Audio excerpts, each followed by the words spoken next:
तो देखो यार, आज की वीडियो थोड़ी सी लंबी होने वाली है और सच बताऊं तो मैं इस तरीके के कंटेंट में कभी भी नहीं हूँ। मेरी वो ना हरकतें नहीं होती, यहाँ तो मैं किसी को पोक करूँ बिना मतलब में, यहाँ तो मैं इनको जानता हूँ पर्सनली तब जाके मैं इनको पोक करूँ ना। वो तो मुझे बाद में पता चलता है कि रैंडम जो भी बंदा बाहर से अच्छा एजुकेटेड होता है ना, राइडिंग कल्चर में वो होता है, वो सारे कोस रहे होते हैं इन जम्मू वाले राइडर्स को।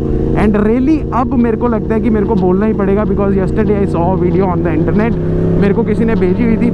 एंड सच बोल रहा हूँ, वो वीडियो देख के मुझे ये लगा कि भाई किस डायरेक्शन की तरफ चल पड़े यार हम, बहुत ज़्यादा बुरा लग रहा है पता है। और ये वीडियो आगे मैं बढ़ाऊँ इससे पहले मैं तुम्हें ना एक चीज़ कॉन्टेक्स्ट दे देता हूँ। मैं कुछ नहीं हूँ यार, सच बताऊँ तो मुझे राइडिंग का आर भी नहीं पता होगा, ठीक है ना, मुझे उस तरीके की बाइक चलाना आती है, ठीक है ना, मैं उस तरीके के स्टंट्स परफॉर्म करता हूँ, ना ही मैं कंटेंट क्रिएटर हूँ। आप ये भी मान लो कि आई am not a content creator, but जहाँ तक बात आती है एक बाइक एंथुसियास्ट की, आई एम इनटू दिस, मेरे को ये चीज़ें जानने में मज़ा आता है एंड दैट्स इट। उसके अलावा मेरा कोई ना फालतू रेसिंग वाला कंटेंट है, ना ही कोई मैं चूतिया पे करता हूँ, ना मैं लड़कियाँ नचाता हूँ अपने चैनल पे।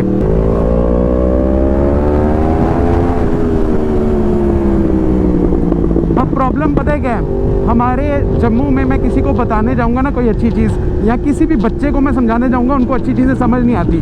व्हाट दे थिंक इज़ कि जो बंदा बहुत तेज़ बाइक चलाता है, बहुत कटवट मार के निकलते हैं, they are the professionals. Raja DC की मैं बात कर रहा हूँ, उसने कुछ बोला था अपने वीडियोस में, ठीक है। अब उससे पहले मैं तुम्हें एक कॉन्टेक्स्ट दे देता हूँ। मैं राजा डीसी को पर्सनली नहीं जानता हूँ, नाम सुना है मैंने, जानू के मुंह से सुना है, कभी कभार मैं रैंडम फीड्स देखता रहता हूँ। हमारे इंडिया में ना एक मोटो व्लॉगिंग की अच्छी कम्युनिटी भी है, not moto vlogging, motorcycle enthusiast हैं, जिनको ये सारी चीज़ें देख के गुस्सा आता है कि ये क्या कर रहे हैं। तो समवट जब वो क्लिप्स डालते हैं कि ये देखो लोग कैसे तरीके से चला रहे हैं, खराब चला रहे हैं, ये चला रहे हैं, वो चला रहे हैं, तब जो मोस्टली क्लिप्स होती है ना, उनके पीछे जब नंबर प्लेट आप देखो तो वो होती है भाई जम्मू की जेके नंबर। और सोचो आप पूरे इंडिया में उस चीज को लेके क्रिटिसाइज हो रहे हो, उसकी वजह से मे बी थोड़े बच्चे वगैरह होते हैं जिन्हें इतनी चीजों की समझ नहीं होती, दे स्टार्टेड फॉलोइंग यू कि आप भैया बहुत जबरदस्त बाइक चलाते हो, ये लीन, वो कट, ये क्या बोलते हो आप उसको, बेंडिंग और कटिंग, वो सारी चीजें करते हो, ठीक है। अब मैं तुम्हें एक चीज बताता हूँ, I am not a rider, मैं खुद ये चीज मानता हूँ, मेरे को राइडिंग करना आती नहीं, ना मेरे को आती है बाइक चलाना, ठीक है। दूसरी बात, कंटेंट क्रिएशन में अगर मैं होता तो नंगी लड़कियां कब की नचा चुका होता अपने चैनल पे, अगर मुझे इन्हीं चीजों से पैसा कमाना होता तो, ठीक है। और उसके बाद तुम बात करते हो मोटो व्लॉगिंग की, तो देखो यार मोटो व्लॉगिंग का ना मतलब ही अब कुछ और है। जो रियल मोटो व्लॉगिंग थी that is all about touring, ठीक है। तुम बाइक पे कहीं पर जा रहे हो, अच्छी चीजें बना रहे हो, दैट्स इट। आजकल तुम बाइक पे निकलते ही इसलिए क्योंकि तुम्हें कंटेंट बनाना होता है, उस टाइम पर ऐसा नहीं था। You are enjoying at the same moment, आप बहुत अच्छी अच्छी चीजें एक्सप्लोर कर रहे हो, ये वो फलाना डिमकाना। I don't want to stretch this topic anymore, कि मेरे को ये नहीं बताना कि दोनों में फर्क क्या है। जो समझदार हैं मेरे चैनल पे आए हैं वो समझते हैं।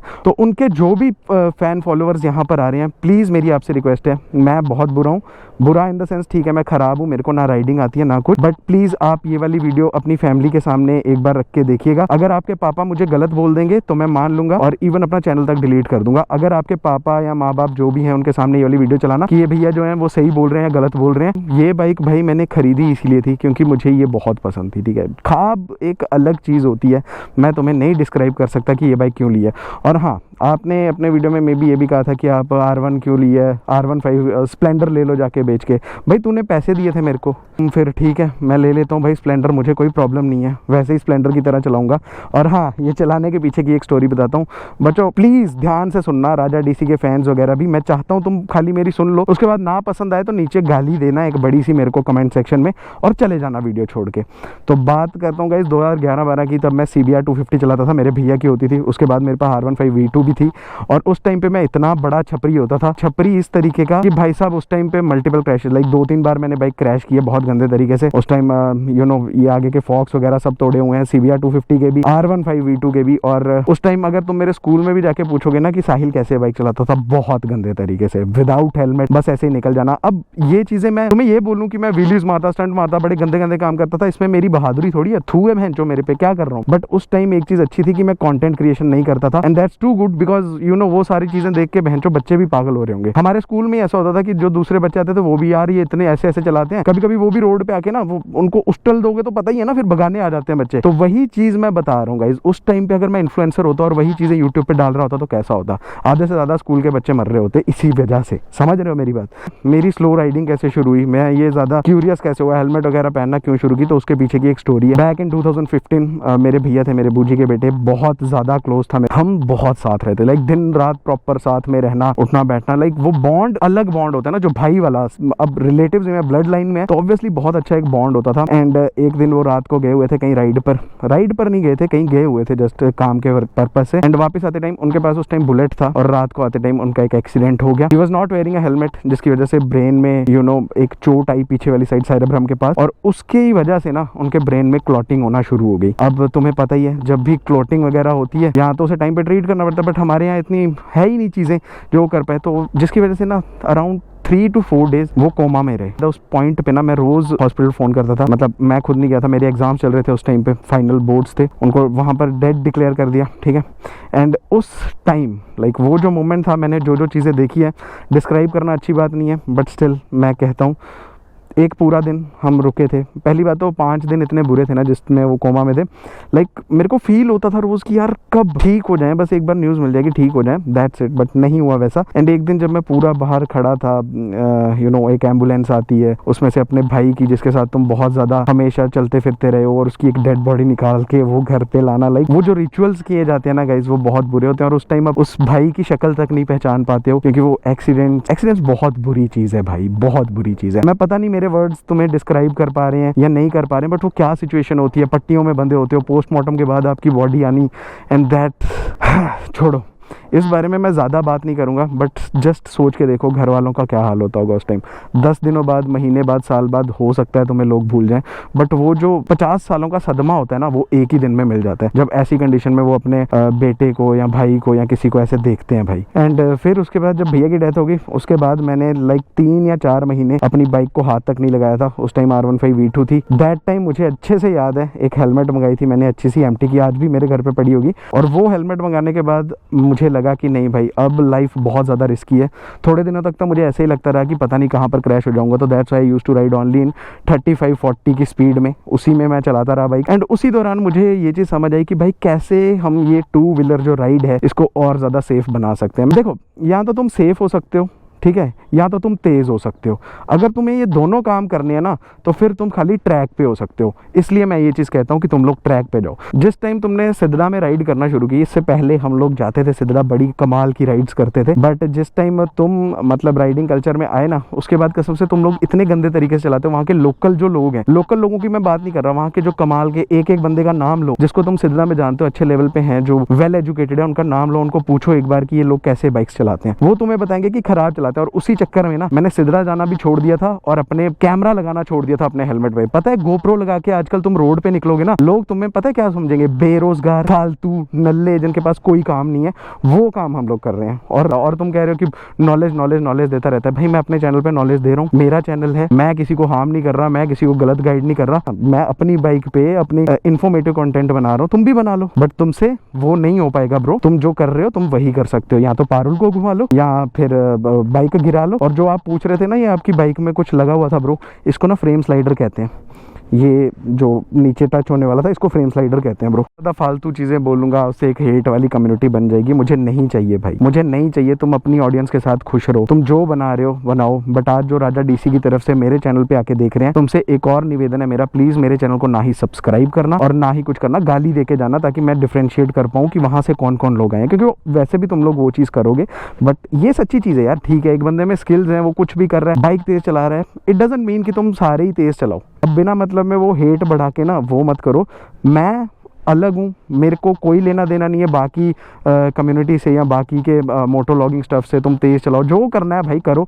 मेरे चैनल पे मैं अपना एक अलग कर रहा हूँ। क्यों, मैं बहुत पहले चाहता तो मैं सिद्धड़ा में जाके राइड्स कर सकता था। अभी भी जानू is a good friend of mind, मैं उसके साथ जाके भी कभी भी राइड कर सकता हूँ। भाई मैं नहीं कर पाता, मैं नहीं हूँ उन चीज़ों में, मैं वो माइंड सेट ही नहीं है मेरा। जिसकी सोचने की जितनी शक्ति होती है ना भाई, वो उसी के अकॉर्डिंगली काम करता है, ठीक है। अब मेरे दिमाग में वो नहीं है कि मैं लड़की बिठा के, ऑब्वियसली व्यूज़ बढ़ाने हैं, बढ़ा सकते हैं भाई। कोई एक वल्गर सा थंबनेल में डाल दूं, 2-3 लड़कियां ऐसे खड़ी, भाई मैंने प्रूव्ड है, ये हैंड्स प्रूव्ड है। आज देख लो यूट्यूब पे जाके व्यूज़ ऐसे ही कंटेंट्स को आते हैं ना, उसके पीछे चक्कर पता है क्या है भाई, ऑडियंस बिगड़ चुकी है। राज्य की ही मैंने ना एक वीडियो देखी थी जिसमें 220 वाला बंदा इसके साथ रेस पे आ गया था। अब ब्रो उसमें मैं क्या गलत बोलूँ, वो ऑब्वियसली आपने जब उसके सामने से एक्सेलरेटर दिया, ठीक है, तो उस टाइम पे उसके बंदे में दिमाग में आ गया एड्रेनालिन कि भाई ये बंदा कैसे आगे निकल रहा है। तो यू नो यही छोटी छोटी चीज़ें होती है जो आग लगाती हैं और रोड पे बहुत बड़े बड़े क्रैशेस कराती हैं। मेरे R1 आज भी लेके जाता हूँ सिद्रा पे, कोई डोमिनार, आपकी बात सही थी रईस, मेरे पास से 390 भी लेके निकलेगा ना तो वो जीत जाएगा। पता है क्या प्रॉब्लम है उसके पीछे, रीज़न क्या है, उसका माइंड सेट ही वही है, वो जिए मरे उसे फर्क नहीं पड़ता, उसे निकालनी है वहाँ से बाइक। मेरा वो माइंड सेट ही नहीं है, मैंने अपनी बाइक ली है, मैं अपनी 40 की स्पीड में चलूँ, 10 की स्पीड पे चलूँ, साला बाइक से उतर के चलूँ, दैट्स माई मेंटेलिटी, मेरी मर्जी। वो दूसरी चीज़ तुम कह रहे थे ना, तुम लेजेंड घर पे बैठ के लेजेंड, अब मुझे ऐसे फ्लेक्स करना नहीं था और ना ही मैं अभी भी करूँगा। बट हाँ 2020 की बात है, 20-21 की बात है, जिस टाइम सारे बैठे हुए थे ना, मेरे को बहुत पहले से ये छोटी मोटी स्पॉन्सरशिप्स को छोड़ो 2021-20 में रू रॉक, इंजन हॉक इन्होंने स्पॉन्सर किया था।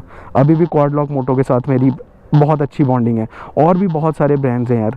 तुम्हें पता है वो कितनी बड़ी अचीवमेंट होती है। जम्मू का एक बंदा, सोचो उसको यूके की कंपनी रू रॉक जैसा ब्रांड जिसको तुम डॉक्टर पतमा या फैब वगैरह इन सब के पास देखते हो ना, वो आके किसी बंदे को सपोर्ट कर रहे हैं, यहाँ पर आके कोलैबोरेट कर रहे हैं। यू नो वाई, क्यों कर रहे हैं वो? क्योंकि भाई मेरा कंटेंट उन लोगों को थोड़ा शायद समझ आता है, may be that's the reason. वो लोग हमसे 10-12 साल आगे हैं इन चीज़ों में, इस कम्युनिटी में। मोटरसाइकिल्स जब हमारे यहाँ आई थी उससे पहले से वो लोग वहाँ पर चला रहे हैं, they know what's going on the social media and stuff, ठीक है। मैं एक अच्छा इन्फ्लुएंसर भी नहीं हूँ, I am just a person जिसको क्वालिटी पसंद है, उसी के अकॉर्डिंगली फोटोज डालता हूँ। ना मेरे इतने सब्सक्राइबर हैं, ना मेरे इतने फॉलोअर हैं, ना ही मेरे इतने व्यूज हैं। इन तीनों चीजों में से मेरे पास कुछ नहीं है। बट एक चीज है भैंचो, जो थोड़ी सी ऑडियंस है ना, कमाल की ऑडियंस है, गजब की ऑडियंस है, मुझे प्राउड फील होता है। उनको एक एक चीज पता होती है बाइक्स के बारे में, they know what I am posting और उसका मतलब क्या है, ठीक है। उनको क्या बताऊं यार, तुम अपनी बात करते हो ना, तुम एक बड़े छोटे से सर्कल में अभी बैठे हो, आपका माइंडसेट कहाँ मैच होता है। आप देखो आपके आसपास का एक बार आप अपना सर्कल देखो, जिनकी आप बात कर रहे थे 390 से मेरे को हरा देगा या वो आप उनका सर्कल देखो, ये आपका सर्कल है। जो मेरा सर्कल है that is a completely whole different circle. मेरे ऊपर कोई भी किसी भी तरीके का ना वीडियो बनाए, ना बात करें इस चीज को लेके, ये चीजें ना करें, बिकॉज मेरे को ये चीजें नहीं पसंद। मैं बहुत पहले से हूँ इन चीजों में, 2016 से मैं बना रहा हूँ वीडियोस वगैरह, ना ही मुझे ऐसी चीजें पसंद है। आपकी ऑडियंस में मैं वही लोग देखता हूँ जिनकी ना सोचने समझने की शक्ति थोड़ी सी कम होती है, ठीक है। और उसमें पता है क्या प्रॉब्लम होती है, उन लोगों को नहीं पता, ठीक है। वो एक तरीके से एड्रेनालिन में आ जाते हैं आपकी वीडियोस देख के कि भाई ऐसे ऐसे बाइक निकालनी है, ये खतरनाक, ये होती है तगड़ी राइडिंग। मैं मानता हूँ भाई स्किल्स हैं आपके पास। अब आप ये चीज़ बताओ, आपको देखे बच्चे, ठीक है, वीडियोस उन्होंने देख लिए, जिस दिन वो बाइक लेंगे सबसे पहले क्या करेंगे? आपके पास तो स्किल है, यू हैव द एक्सपीरियंस, जो काफी देर से आप इस तरीके से बाइक चला रहे हो, नाके तोड़ रहे हो, जो भी कर रहे हो, आपके पास एक एक्सपीरियंस है ना। बट उन बच्चों के पास थोड़ी ना होगा एक्सपीरियंस, वो जस्ट जाएंगे और पेल देंगे, ठीक है। और उसी चक्कर में क्या होगा, किसी की डेथ होगी, किसी घर पे फिर से डेड बॉडीज जाएंगी। यहाँ बहुत ज्यादा यार ऐसे बच्चे भी देखें जिनके एक एक क्रैशेस में टांगे टूट जाती हैं, पूरी उम्र का स्यापा पड़ जाता है भाई। ये चीज पक्का बच्चों के दिमाग में डालो। आज ना ये जो मैंने वीडियो बनाई है, और इसके बाद आप मेरा वीडियो मत खोलो, राजा डीसी का वीडियो, यहाँ किसी का भी अपने पापा वगैरह को दिखाओ, उनको पूछो। ऑब्वियसली राजा डीसी के पास स्किल्स हैं, जो भी है बहुत अच्छा है, बट वो स्किल्स का यूटिलाइजेशन बहुत गलत पर्पस में, गलत जगह हो रहा है, और उससे आपके बच्चे, you are an influencer, moto vlogger भी आप बाद में हो, आपके जो नीश है दैट इज इन्फ्लुएंसर। आप एक इन्फ्लुएंसर हो, इन्फ्लुएंसर का काम क्या होता है? लोगों को इन्फ्लुएंस करना। तो ये जो तेज राइडिंग करके आप इन्फ्लुएंस कर रहे हो, दैट इज ट्रूली रॉन्ग भाई। अब मुझे आपकी राइडिंग पे टिप्पणी नहीं करनी, मुझे इन चीजों के बारे में टिप्पणी नहीं करनी, मेरी बस एक चीज पे टिप्पणी है कि keep me out of this shit, I am away from this. Akhnoor में रहता हूँ, आराम से यहाँ पर कंटेंट बनाता हूँ, कंटेंट की मुझे जरूरत नहीं होती वैसे, बट जब भी मन होता है मैं बनाता हूँ। और यार ये चीजें ना कसम से बता रहा हूँ, इतने गलत मोमेंट पे मुझे वीडियो बनानी पड़ रही है ना, ये इस टाइम मेरा बिल्कुल मन नहीं था वीडियोस बनाने का। इवन सच बताऊँ तो मैं उस टाइम पे हूँ जहाँ पर कोई पता नहीं मैं किस दिन यूट्यूब छोड़ दूँ। मैं यूट्यूब पे कंटेंट भी नहीं डालना चाहता, मे बी मेरे माइंडसेट में ऐसा चलता है। पोक करना जाओ बड़े बड़े क्रिएटर्स को करो भाई, मैं छोटा सा क्रिएटर हूँ और मैं अलग हूँ इन चीजों में। आप प्लीज अपना देखिए, ठीक है। बाकी आप राइड सेफ, भगवान आपके माता पिता को और आपको लंबी उम्र दे। और हाँ, बाकी personally no hate, no offence, बस ये छोटी सी चीज बतानी थी। एंड इसके लिए भाई थैंक यू, ये चीज बताने के लिए कि मेरे को राइडिंग वगैरह नहीं आती और मैं R1 को R15 की तरह चलाता हूँ। तो देखो भैया, ये ले ली मैंने, मेरे को पसंद थी। और हाँ, कभी मैंने ये नहीं सोचा था कि मैं इसके साथ रेसें करूंगा, व्हीलीज मारूंगा या इस बाइक को भगाऊंगा। मेरा बस एक ही पर्पस था, छोटा सा ख्वाब है, ख्वाब को पूरा करना है, अपनी आंखों के सामने रखना। अभी मेरा बस चले ना, मैं इसको अपने रूम के अंदर लगा के रखूं और चलाऊं, पता नहीं भले ही नहीं, ठीक है। तो ये R1 एक वो चीज है भाई, ये मेरा ड्रीम था भाई, ठीक है। ऐसे मत ट्रोल किया करो किसी का कि ठीक है तुम, ये ट्रोलिंग भी नहीं थी, पता है। जिसने भी तुम्हारा वो वाला मोमेंट देखा ना भाई अभी तक, वो खुद वो सोच रहे होंगे कि तू बोल क्या रहा है भाई, ड्रैग रेस के अलावा इस दुनिया में है ही नहीं। तुम बाइक्स पे हो तो ड्रैग रेस के अलावा कुछ है ही नहीं भाई। कोई एक महान बंदा है, ठीक है, उसने एक चीज कही थी राइडिंग कल्चर के बारे में कि मोटरसाइकिल इज अ थिंग, वो आपको कोई तरीके की खुशी नहीं देगी। It's all about that community जो आपके आस पड़ोस में होती है। तो मेरी कम्युनिटी में बंदे पता है कौन आते हैं? मेरी कम्युनिटी में आता है ऋषभ, मेरी कम्युनिटी में आते हैं अपूर्विया, मेरी कम्युनिटी में और पता है कौन आता है? Himalayan tales. तो आई होप सो आपको आज की वीडियो से कुछ समझ आया हो। एंड प्लीज़ ये वीडियो ना अपने मम्मी पापा के साथ देखना, ताकि अगर तुम देखो, मुझे कोई चीज़ समझ नहीं आती ना, मैं अपने से एक्सपीरियंस लोगों को जाके पूछता हूँ। तो तुम्हें भी जाके कहता हूँ मैं, एक बार जाके मम्मी पापा से पूछना कि ये भैया सही कह रहे हैं या गलत, बाकी डिसाइड उन्हें करने देना, ठीक है भाई। तो जो लोग हेट दे रहे हैं उनको भी थैंक यू इस चीज़ को लेके, but that's completely fine. Bye bye, take care. तो आज ना मैंने कुछ ज़्यादा ही चीज़ें बोल दी हैं भाई साहब, हो सकता है आपको समझ में आ जाए या नहीं आती तब भी इट्स ओके, बट जो मेरा कहने का पर्पज़ था इस होप सो कि आपको समझ आ गया होगा भाई। और इसके बाद जम्मू के बाकी क्रिएटर्स को भी मैं कह दूंगा भाई, इन चीज़ों को लेके ना ही मेरे को पोक करें, ना ही कुछ कहें तो ज़्यादा अच्छा है।